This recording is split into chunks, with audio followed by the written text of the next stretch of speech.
মুসলমানদের সাথে বৈষম্য করছে, তাদের অধিকার রক্ষা করছে না। আবার মুসলমান আন্দোলন শুরু করেছে আলাদা খণ্ডের জন্য, স্বতন্ত্র দেশের জন্য। মুসলমানদের ইসলামের ভিত্তিতেই 47-এ আবারও আমরা একটা দেশ স্বাধীন করেছিলাম, সেই দেশের নাম পাকিস্তান। মনে রাখতে হবে যে পাকিস্তান স্বাধীন হয়েছিল একমাত্র মুসলমানদের কারণে, ধর্মভিত্তিক স্বাধীন হয়েছিল, অন্য কোনো কারণে নয়। কাজে দেশ মুসলমানদের দেশ, অধিকার সভা। সবাইকে মনে রাখতে হবে দেশ মুসলমানদের অধিকার সভা। রোড করেছে আমি, হাঁটার অধিকার সভা। প্রতিষ্ঠান করেছে আমি, পড়ার অধিকার সভা। যেরকম ঢাকা ইউনিভার্সিটি করেছে সলিমুল্লাহ সাহেব রহমতুল্লাহ আলাইহি, এটা পড়ার অধিকার সভা। এই পাকিস্তান করেছিলাম আমরা, এখানে অধিকার সভা। কিন্তু মনে রাখতে হবে দেশ মুসলমানদের অন্য কাম না, মাথার মধ্যে রাখতে হবে। আমরা ভেবেছিলাম এবার বৈষম্য দূর হবে, মানুষ শান্তি পাবে, মুক্তি পাবে। কিন্তু আমরা কি দেখলাম, পশ্চিম পাকিস্তানের লোক পূর্ব পাকিস্তানের সাথে বৈষম্য করছে, অধিকার দিচ্ছে না, এদেশের মানুষ স্বাধীন না, পরাধীন। আমরা আন্দোলন করলাম, সংগ্রাম করলাম, আমরা একত্র করে বাংলাদেশ নামে একটা দেশ স্বাধীন করলাম। এবার ভেবেছি বৈষম্য দূর হয়ে যাবে, গরিব দুঃখী মেহনতি মানুষ, মিসকিন এতিম ঋষি কুলি চামার তাঁতি সবাই ভালো মতো বসবাস করতে পারবে, তাদের দেশ অধিকার লাভ করবে। শিক্ষা চিকিৎসা বস্ত্র অন্ন এবং গৃহের ব্যবস্থা হবে। আমরা কি দেখলাম, আজকে বাংলাদেশের স্বাধীনতার বয়স 53 বছর, মানুষের অধিকার ফিরে পায় নাই, মানুষ মুক্তি পায় নাই, মানুষ শান্তি পায় নাই, এখনো বৈষম্য চলতেছে।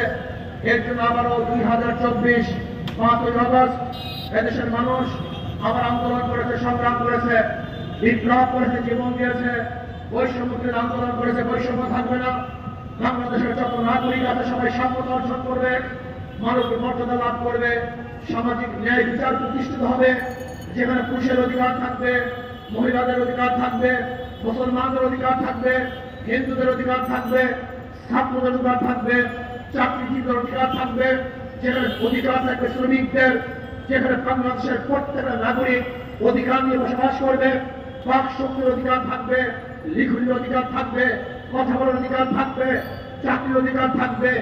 থাকবে না বৈষম্য, অর্থনৈতিক বৈষম্য থাকবে না। আজকে আমরা কি দেখেছি, বাংলাদেশের কোটা অর্থনীতি মাত্র 20-25 পরিবারের কাছে, মাত্র 20-25 পরিবার গোটা বাংলাদেশের অর্থনীতি কন্ট্রোল করে। আজকে বাংলাদেশ গরিবরা শুধু গরিব হয়, ধনীরা ধনী হয়।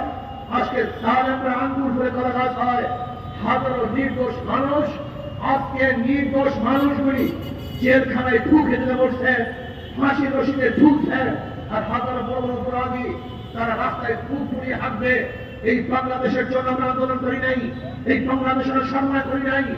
আজকেও এক টুকরা খাদ্যের জন্য বাংলাদেশের মানুষ ডাস্টবিনে ট্রাক পুলিশের লড়াই করবে। আজকেও খাদ্যের জন্য আমাদের মা বোনেরা তাদের বাচ্চাকে বিক্রি করে দিবে। আজকেও খাদ্যের জন্য আমাদের সন্তানরা হত্যা করবে। এটা বাংলাদেশের মানুষ দেখতে চায় নাই। আজকে আমার মা বোনকে ধর্ষণ করার পরে তাদের হত্যা করা হবে। আজকে বাংলাদেশের মানুষের মা বোনদের চেহারার মধ্যে এসে নিক্ষেপের রক্ত করা হবে। এই বাংলাদেশে আমরা দেখতে চাই নাই, গোলামি আমরা দেখতে চাই নাই, ভারতের হস্তক্ষেপ। আজকে বাংলাদেশ আমাদের বাংলাদেশ নয়, স্বাধীন বাংলাদেশ নয়। গোটা বাংলাদেশকে ভারত কন্ট্রোল করে। এই ভারতের আগ্রাসী গোষ্ঠী আজকে বাংলাদেশকে কন্ট্রোল করার জন্য, গোলামি করার জন্য তারা চেষ্টা করতেছে। আমরা গোলামির দিন থেকে ছিন্ন করে স্বাধীন হতে চাই, মুক্ত হতে চাই, আমরা যে আন্দোলন করেছিলাম সাম্যতা রক্ষা করার জন্য, বৈষম্য দূর করার জন্য, সাম্য মানবিক মর্যাদা সামাজিক ন্যায় বিচার প্রতিষ্ঠা করার জন্য, আমরা কি দেখলাম যে 5ই আগস্টের পরে আবারও দখলদারি, আবারও চাঁদাবাজি, আবারও তুফানকে হত্যা করা হয়েছে, নির্দোষ তুফানকে হত্যা করা হয়েছে। আজকে আমার মা বাবাকে ধর্ষণ করা হয়েছে। আজকে আমি কি দেখলাম, হাজারো নিরপরাধ মানুষকে আমার কেসে দেওয়া হয়েছে, হাজারো গরু লুট করা হয়েছে, ঘর লুট করা হয়েছে, মানুষের অত্যাচার করা হচ্ছে, জুলুম করা হচ্ছে, নির্যাতন করা হচ্ছে। এর জন্য মানুষ আন্দোলন করে নাই, সংগ্রাম করে নাই, রক্ত দেয় নাই। আমরা চাই না জুলুমার দেখতে বাংলাদেশের মধ্যে বৈষম্য দেখতে চাই না। আজকে গরিব ছাত্ররা অর্থের অভাবে পড়াশোনা করতে পারবে না, তার উচ্চ শিক্ষায় শিক্ষিত হতে পারবে না, এইটা আমরা দেখতে চাই না। আজকে আমার মানব মিসকিনরা, এতিমরা, বিধবারা না খেয়ে থাকবে, এই বাংলাদেশ আমরা দেখতে চাই না।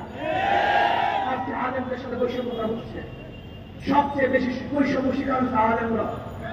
আজকে শিক্ষিত আলেম যারা মেধাবী শিক্ষিত, অনার্স পাস করার জন্য যেই পরিমাণ পড়াশোনা করে, একজন ছাত্রী পাস করার জন্য তাকে 1000 গুণ বেশি পড়াশোনা করে, অথচ আজকে আমাদের মাদ্রাসা ছেলেরা কেন তারা বিশেষ পরীক্ষায় অংশগ্রহণ করতে পারবে না?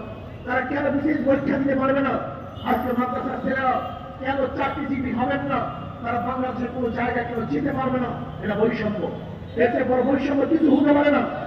আজকে কওমি মাদ্রাসার সাথে বৈষম্য করা হচ্ছে।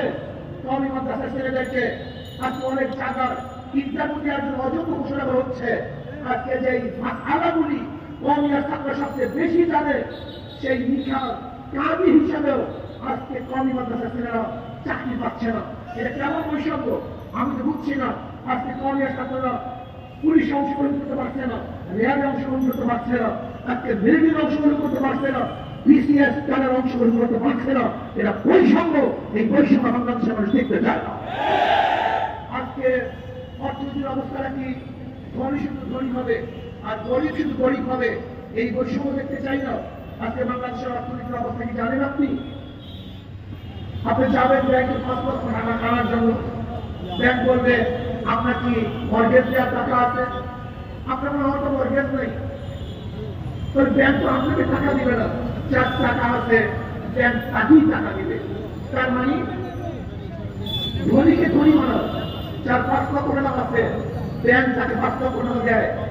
যে ব্যক্তিকে লোন দেওয়া হয়েছে তারই লোন মাফ করা হয়, তার ইন্টারেস্ট মাফ করা হয়। তাই ধনীকে বর্তমান অর্থনীতি 5 বার ধনী বানায় আর গরিবের কাছে 5টা লাঠি মারে। আগের থেকে বড় লোকের 5 লক্ষ টাকা ছিল, একবার ধনী। ব্যাংক থেকে 5 লক্ষ টাকা দিয়েছে 2 বার ধনী।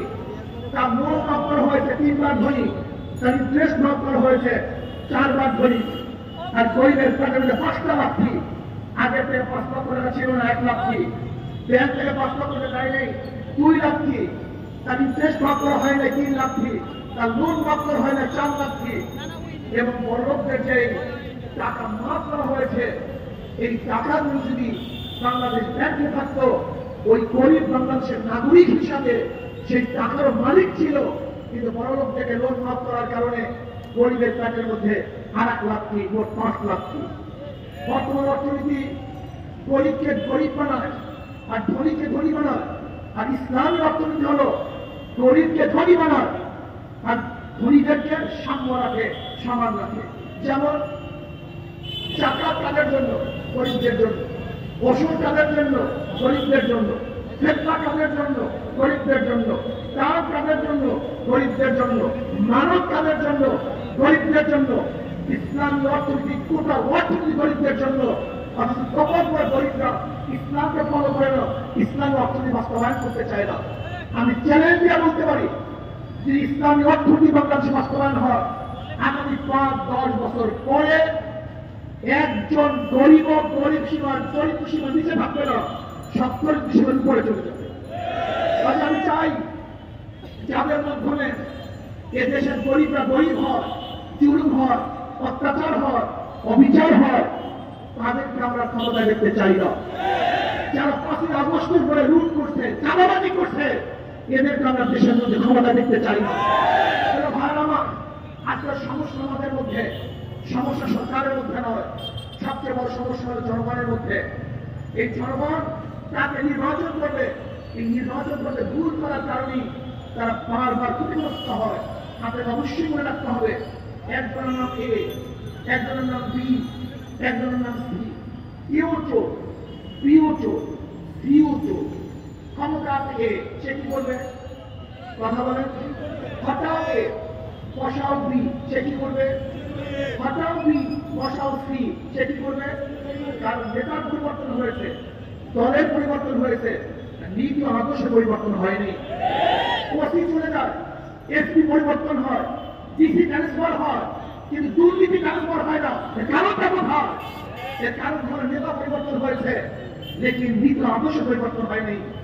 মাদার গাছ লাগিয়ে আমের আশা করা যায় না, তেঁতুল গাছ লাগিয়ে মিষ্টি ফল আশা করা যায় না, চোরের মাধ্যমে চোর মুক্ত দেশ করা যায় না, ধর্ষণের মাধ্যমে ধর্ষণ মুক্ত দেশ করা যায় না, দুর্নীতির মাধ্যমে দুর্নীতি মুক্ত দেশ করা যায় না। যতদিন পর্যন্ত খোদাবিও আল্লাহওয়ালা নেতৃত্বে দেশের নেতৃত্ব না প্রদান করবেন, ততদিন পর্যন্ত আন্দোলন করবেন, সংগ্রাম করবেন, কিন্তু মানুষের ভাগ্যে পরিবর্তন হবে না। আজকে এটিএম আবুতুরা এই সিলেটের সাংবাদিক বৈষম্য বিরোধী আন্দোলন করতে গিয়ে তিনি শহীদ হয়েছেন।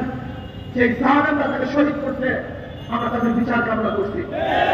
আজকে দেখেছেন গোটা বাংলাদেশ চলতেছে ভারতের নিয়ম অনুযায়ী। আমি গিয়েছিলাম আজকে যেখানে পুরাতন পাথর উত্তোলন করা হয়, সেখানে কি অবস্থা? পরিবেশের দোহাই দিয়ে পাথর উত্তোলন করা সম্পর্ক বন্ধ করে দিয়েছে। অথচ আমি দেখে আসছি ভারতের মধ্যে